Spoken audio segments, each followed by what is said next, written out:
നമസ്കാരം, മാസ്റ്ററിങ് എഡ്യൂടെക്കിലേക്ക് എല്ലാവർക്കും സ്വാഗതം. അപ്പോൾ ഇന്നത്തെ ക്ലാസ്സിൽ നമ്മൾ ഹിസ്റ്ററി ഓഫ് കമ്പ്യൂട്ടേഴ്സിനെ പറ്റിയിട്ടാണ് ഡിസ്കസ് ചെയ്യാൻ പോകുന്നത്.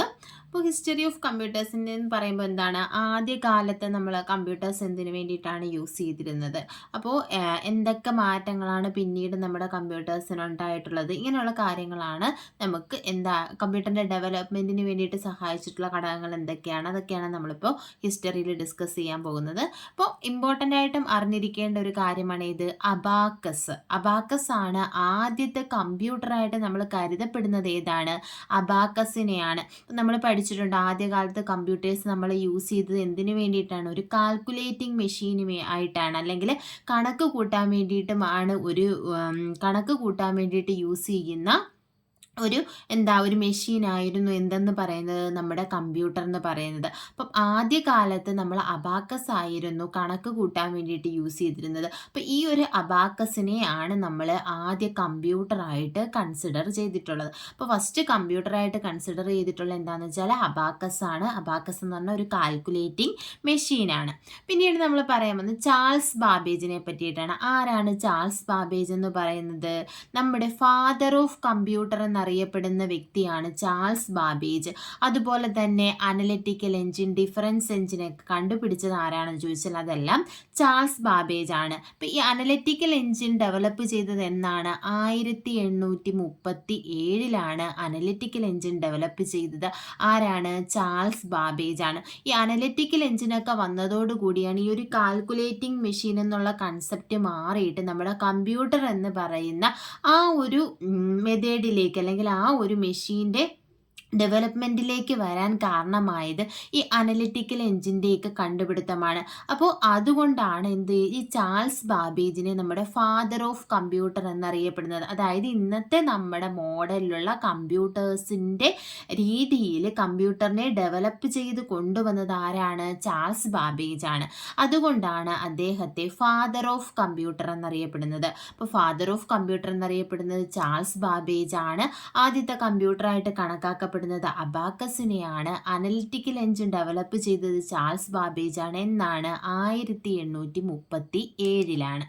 ഇന്നൊക്കെ നമ്മുടെ ആദ്യത്തെ ജനറൽ പർപ്പസ് ഡിജിറ്റൽ കമ്പ്യൂട്ടർ എന്നറിയപ്പെടുന്നത് ഏതാണ്? ENIAC ആണ്. നമ്മൾ ജനറേഷൻ പഠിച്ചു. ഫസ്റ്റ് ജനറേഷനിൽ വരുന്ന ഡിവൈസസ് ആണ് ഏതൊക്കെ? ENIAC, അല്ലെങ്കിൽ ഫസ്റ്റ് ജനറേഷനിൽ യൂസ് ചെയ്തിരുന്ന കമ്പ്യൂട്ടേഴ്സ് ആയിരുന്നു ENIAC, EDVAC, EDSAC, UNIVAC എന്നൊക്കെ നമ്മൾ പറഞ്ഞു. അപ്പോൾ ഈ ENIAC എന്ന് പറയുന്നത് എന്താണ്? Electronic numerical integrator and computer ആണ് ENIAC. അപ്പോൾ ENIACിൻ്റെ പ്രത്യേകത എന്ന് പറഞ്ഞാൽ first general purpose digital computer ആണ് ENIAC. അപ്പോൾ ആദ്യത്തെ ജനറൽ പർപ്പസ് ഡിജിറ്റൽ കമ്പ്യൂട്ടർ ഏതാണെന്ന് ചോദിച്ചാൽ ഏതാണ്? ENIAC ആണ് ആദ്യത്തെ ജനറൽ പർപ്പസ് ഡിജിറ്റൽ കമ്പ്യൂട്ടർ എന്ന് പറയുന്നത്. അപ്പം ഇത് ആരാണ് ഡെവലപ്പ് ചെയ്തത്? ജോൺ മോക്ലിയും അതുപോലെ തന്നെ പ്രെസ്പർ എക്കാർട്ടുമാണ് ഇത് ഡെവലപ്പ് ചെയ്തത്. ഏതാണ്? ENIAC കൊണ്ടുവന്നത് അല്ലെങ്കിൽ ഡെവലപ്പ് ചെയ്ത് ആരാന്ന് ചോദിച്ചാൽ ജോൺ മോക്ലിയും അതുപോലെ തന്നെ പ്രെസ്പർ എക്കാർട്ടും ചേർന്നിട്ടാണ് ഇത് ഡെവലപ്പ് ചെയ്തത്. ENIACിൻ്റെ full form electronic numerical integrator and computer. നല്ലതുപോലെ പഠിക്കണം, പലതവണ പ്രീവിയസ് ക്വസ്റ്റ്യൻസ് ചോദിച്ചിട്ടുള്ളതാണ് ENIACിൻ്റെ ഫുൾ ഫോം. ആദ്യത്തെ ജനറൽ പർപ്പസ് ഡിജിറ്റൽ കമ്പ്യൂട്ടർ ഏതാണെന്ന് ചോദിച്ചാൽ അതും ഏതാണ്? ENIAC ആണ്. നമ്മളിപ്പോൾ പറഞ്ഞത് ആദ്യത്തെ കമ്പ്യൂട്ടർ എന്ന് പറയുന്നത് കണക്കാക്കപ്പെട്ടിരുന്നത് ഏതിനെയാണ്? അബാക്കസിനെയാണ്. ഫാദർ ഓഫ് കമ്പ്യൂട്ടർ എന്നറിയപ്പെടുന്നത് ചാൾസ് ബാബേജ് ആണ്. 1837 അനലിറ്റിക്കൽ എഞ്ചിൻ ഡെവലപ്പ് ചെയ്തത് ആര്? Charles Babbage. ആദ്യത്തെ ജനറൽ പർപ്പസ് ഡിജിറ്റൽ കമ്പ്യൂട്ടർ എന്ന് പറയുന്നത് ഏതാണ്? ENIAC ആണ്. ENIACിൻ്റെ full form electronic numerical integrator and computer എന്നാണ്. ഇത് ഡെവലപ്പ് ചെയ്തത് ജോൺ മോക്ലിയും അതുപോലെ തന്നെ പ്രെസ്പർ എക്കാർട്ടും. അടുത്ത എന്താണെന്ന് നമുക്ക് നോക്കാം. ആദ്യത്തെ ജനറൽ പർപ്പസ് കൊമേഴ്ഷ്യൽ കമ്പ്യൂട്ടർ. നമ്മൾ പറഞ്ഞു ആദ്യത്തെ general purpose digital computer ENIAC ആണെന്നുണ്ടെങ്കിൽ ആദ്യത്തെ ജനറൽ പർപ്പസ് കൊമേഴ്ഷ്യൽ കമ്പ്യൂട്ടർ, അതായത് കൊമേഴ്ഷ്യലായിട്ട് സക്സസ്ഫുൾ ആയിട്ടുള്ള ആദ്യത്തെ കമ്പ്യൂട്ടറാണ് ഏതെന്ന് പറയുന്നത്? UNIVAC എന്ന് പറയുന്നത്. ഇതും ഡെവലപ്പ് ചെയ്തത് ആരൊക്കെയാണ്? ജോൺ മോക്ലിയും അതുപോലെ തന്നെ പ്രെസ്പർ എക്കാർട്ടുമാണ് ഏത്? UNIVACും ഡെവലപ്പ് ചെയ്തത്. അപ്പോൾ ആദ്യത്തെ ജനറൽ പർപ്പസ് കൊമേഴ്ഷ്യൽ കമ്പ്യൂട്ടർ എന്ന് ചോദിച്ചാൽ ഏതാണ്? യൂണിവാക് ആണ്. യൂണിവാക്കിൻ്റെ ഫുൾ ഫോം എന്താണ്? നമ്മൾ പഠിച്ചിട്ടുള്ളതാണെന്ന് ഓർത്ത് നോക്കിയേ. യൂണിവാക് എന്താണ്? യൂണിവേഴ്സൽ ഓട്ടോമാറ്റിക് കമ്പ്യൂട്ടർ ആണ് യൂണിവാക് എന്ന് പറയുന്നത്. അപ്പോൾ നമ്മൾ പഠിച്ച കാര്യങ്ങൾ ഇങ്ങനെ വരുമ്പോൾ തന്നെ അതുമായിട്ട് റിലേറ്റ് ചെയ്ത കാര്യങ്ങൾ നിങ്ങൾ ഓർത്ത് നോക്കണം. യൂണിവാക് യൂണിവേഴ്സൽ ഓട്ടോമാറ്റിക് കമ്പ്യൂട്ടർ ആണ്. അപ്പോൾ എപ്പോഴെങ്കിലും നമ്മൾ യൂണിവാക്കിനെ പറ്റി പറയുമ്പോൾ ഓർക്കേണ്ട കാര്യങ്ങൾ എന്താണ്? ആദ്യത്തെ ജനറൽ പർപ്പസ് കൊമേഴ്ഷ്യൽ കമ്പ്യൂട്ടർ ആണ് യൂണിവാക്. അതുപോലെ തന്നെ കൊണ്ടുവന്നത് ഡെവലപ്പ് ചെയ്തത് ആരാണ്? ജോൺ മൗക്ലിയും ബ്രെസ്പർ എക്കാർട്ടുമാണ്. ഇവർ തന്നെയാണ് ENIAC ഡെവലപ്പ് ചെയ്തിട്ടുള്ളത്. ENIAC എന്ന് പറയുന്നത് ആദ്യത്തെ ജനറൽ പർപ്പസ് ഡിജിറ്റൽ കമ്പ്യൂട്ടർ ആണ്. ഇന്നൊക്കെ first commercially available general purpose computer programming language ഏതാണ്? കൊമേഴ്ഷ്യലി അവൈലബിൾ ആയിട്ടുള്ള ആദ്യത്തെ കമ്പ്യൂട്ടർ പ്രോഗ്രാമിംഗ് ലാംഗ്വേജ് എന്ന് പറയുന്നത് ഏതാണ്? ഫോർട്രാൻ ആണ്. ഫോർട്രാൻ്റെ ഫുൾ ഫോം നമ്മൾ പഠിച്ചിരുന്നു. എന്തായിരുന്നു എന്ന് ഓർത്തു നോക്കി. Fortran formula translation. ഫോർട്രാൻ എന്ന് പറഞ്ഞാൽ ഫോർമുല ട്രാൻസ്ലേഷൻ. അപ്പോൾ ആദ്യത്തെ കൊമേഴ്ഷ്യലി അവൈലബിൾ ആയിട്ടുള്ള കമ്പ്യൂട്ടർ പ്രോഗ്രാമിംഗ് ലാംഗ്വേജ് ആണ് ഏതെന്ന് പറയുന്നത്? ഫോർട്രാൻ എന്ന് പറയുന്നത്. ഇന്നൊക്കെ ആദ്യത്തെ സൂപ്പർ കമ്പ്യൂട്ടർ ഏതാണ്? ഫസ്റ്റ് സൂപ്പർ കമ്പ്യൂട്ടർ എന്ന് പറയുന്നത് CDC 6600 ആണ് ആദ്യത്തെ സൂപ്പർ കമ്പ്യൂട്ടർ എന്ന് പറയുന്നത്.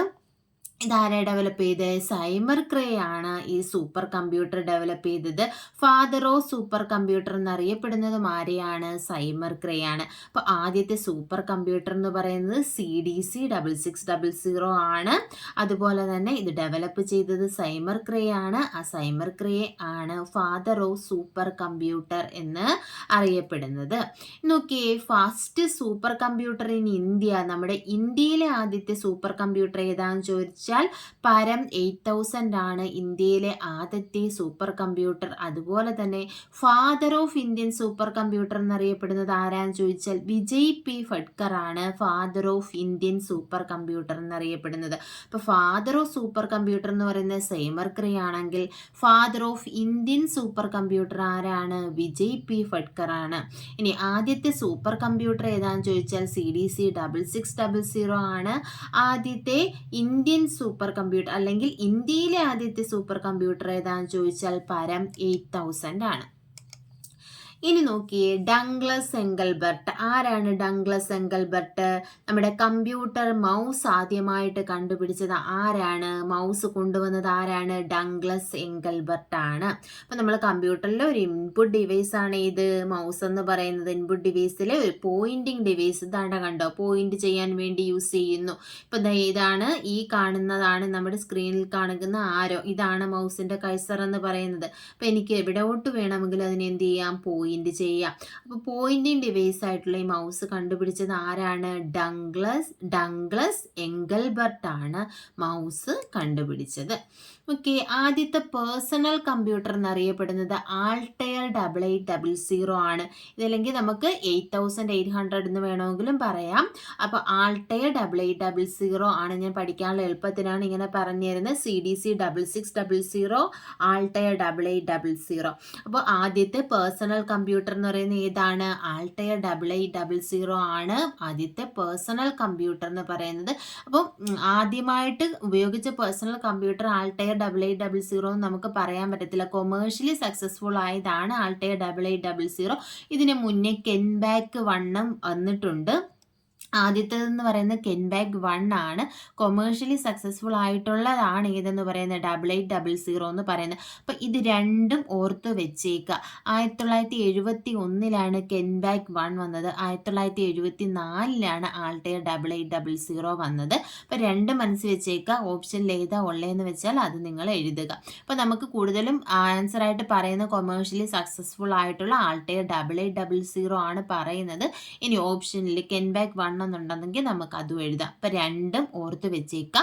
ആദ്യത്തെ പേഴ്സണൽ കമ്പ്യൂട്ടർ എന്ന് പറഞ്ഞാൽ ആൾട്ടയർ 8800 ആണ്. 1974 അപ്പോൾ ഇതിന് മുന്നേ ഉണ്ട്.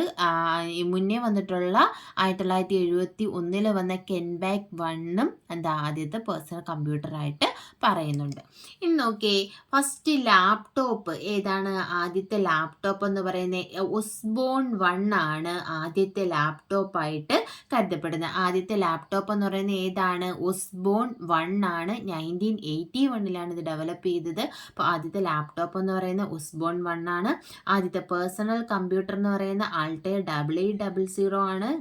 എന്താണ് 1974 ഇത് ഡെവലപ്പ് ചെയ്തത്. അതുപോലെ തന്നെ കെൻബാഗ് 1 എന്താണ്? ആദ്യത്തെ പേഴ്സണൽ കമ്പ്യൂട്ടറാണ്. 1971 ഇത് വന്നത്. ആദ്യത്തെ ലാപ്ടോപ്പ് എന്നറിയപ്പെടുന്നത് ഒസ്ബോൺ 1 ആണ്. 1981 ഒസ്ബോൺ 1 ഡെവലപ്പ് ചെയ്തത്. നമുക്ക് വന്ന ഫാദർ ഓഫ് നമ്മൾ പറഞ്ഞതാണ് ഏതാണ്? Father of Indian super computer എന്നറിയപ്പെടുന്നത് ആരാണ്? വിജയ് പി ഫഡ്കർ ആണ്. ഫാദർ ഓഫ് സൂപ്പർ കമ്പ്യൂട്ടർ എന്നറിയപ്പെടുന്നത് ആരെയാണ്? സൈമർ ക്രേ ആണ് ഫാദർ ഓഫ് സൂപ്പർ കമ്പ്യൂട്ടർ എന്നറിയപ്പെടുന്നത്. പിന്നെ father of Indian super computer എന്നറിയപ്പെടുന്നത് വിജയ് പി ഫഡ്കർ ആണ്. ആദ്യത്തെ സൂപ്പർ കമ്പ്യൂട്ടർ ഏതാണ്? CDC 6600 ആണ്. അതുപോലെ തന്നെ ഇന്ത്യയിലെ ആദ്യത്തെ സൂപ്പർ കമ്പ്യൂട്ടർ എന്ന് പറയുന്നത് ഏതാണ്? ഇന്ത്യയിലെ ആദ്യത്തെ സൂപ്പർ കമ്പ്യൂട്ടർ പരം 8000 ആണ് ഇന്ത്യയിലെ ആദ്യത്തെ സൂപ്പർ കമ്പ്യൂട്ടർ. അപ്പോൾ ഇത്രയുമാണ് നമുക്ക് ഹിസ്റ്ററിയിൽ മെയിനായിട്ടും പറയാനുള്ളത്. അപ്പോൾ ക്ലാസ്സുകൾ ഇഷ്ടപ്പെടുകയാണെന്നുണ്ടെങ്കിൽ ലൈക്ക് ചെയ്യുക, ഷെയർ ചെയ്യുക, കമൻറ്റ് ചെയ്യുക. താങ്ക്